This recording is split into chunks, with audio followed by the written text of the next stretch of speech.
On June 15, 2023, the Raycon and the common monster escaped from the Kontoo Industries headquarters on LaRose Island in the Pacific Ocean, where they were created and experimented on as part of Project Hyperspecies. These two hyperspecies were developed by Kontoo Industries, a biotechnology company specializing in creating artificial life forms superior to existing ones in terms of intelligence, adaptability, and survival. The Raycon was a dragon-like creature capable of mimicking any sound, including human speech, and possessed various sensory abilities such as infrared vision, echolocation, and electrolocation. The common monster was a dinosaur-like creature with a whip-like tail, a pair of crests, and a rattle of hollow quills on its back and tail. Both creatures were highly intelligent, with lifespans of 250 and 50 years, respectively. They were also very fast and agile, capable of running and flying at high speeds. The escape occurred after a power outage caused by a storm, which disabled the security and containment systems. The creatures used their abilities and skills to break out of their cages and fight their way through the guards and researchers. The Raycon and the common monster were kept in separate and secure areas of the facility, where they were subjected to various tests and experiments, as well as trained and educated by Kontoo Industries and their allies. The Raycon was in the Sound and Sensory Lab, being tested for its sound mimicry and sensory abilities. The common monster was in the Physical and Behavioral Lab, being tested for its strength and aggression. The power outage triggered the emergency backup generators, which were supposed to restore power and security systems within a few minutes.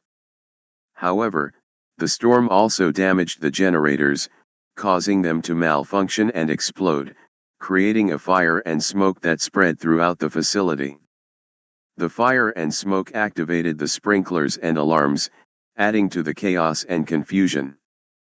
The fire and smoke also damaged most of the cameras and sensors, preventing the staff and authorities from monitoring and controlling the situation. Sensing the opportunity and danger, the Raycon and the common monster decided to escape. The Raycon used its sound mimicry to imitate the voice of a researcher and tricked the guard outside its cage into opening the door. It then used its stinger to stab the guard through the heart. The Raycon navigated through the smoke and fire using echolocation and camouflaged itself to avoid detection.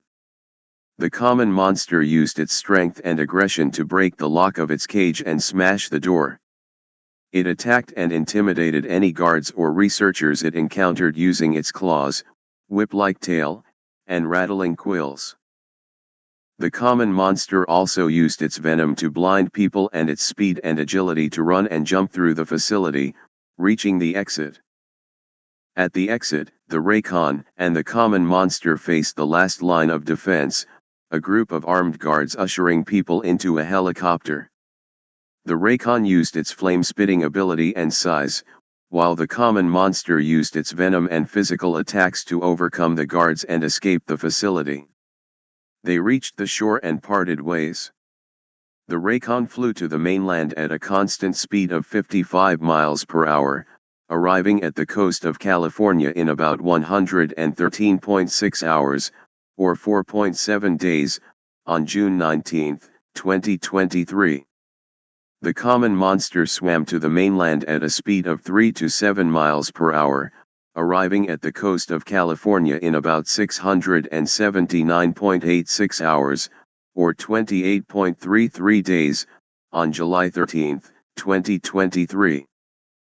Upon arrival, the Raycon and the common monster quickly adapted to their new environment and began to hunt and reproduce. They soon became a global threat, causing chaos and panic among people and authorities. Their presence attracted the attention and curiosity of various groups and entities, such as scientists, journalists, hunters, and competitors, who wanted to study, expose, capture, or eliminate them. One of the scientists who worked at the facility, Dr. Daniel Lee, was among the few survivors of the escape.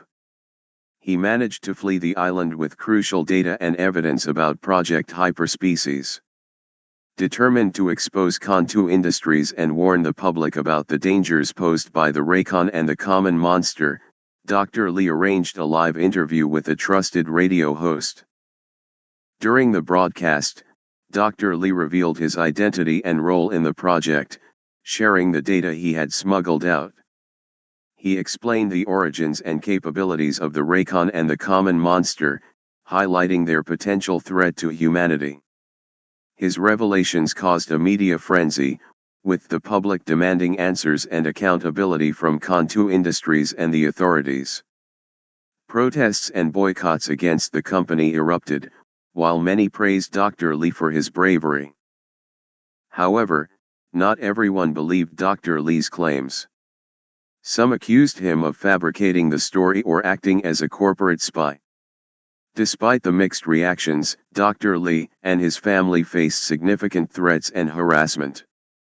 Kontoo Industries, embarrassed and enraged by the exposure, denied the allegations and sought to discredit Dr. Lee.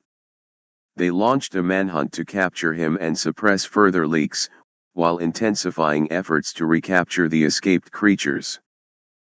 Dr. Lee's revelations also attracted the attention of various groups, including scientists, journalists, hunters, and competitors, all eager to verify his claims and study the creatures.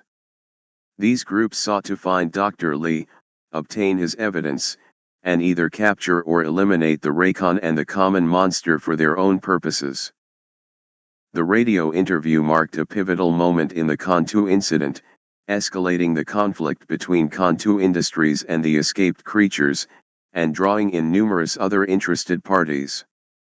It raised public awareness about the project's dangerous implications, prompting widespread concern and calls for action.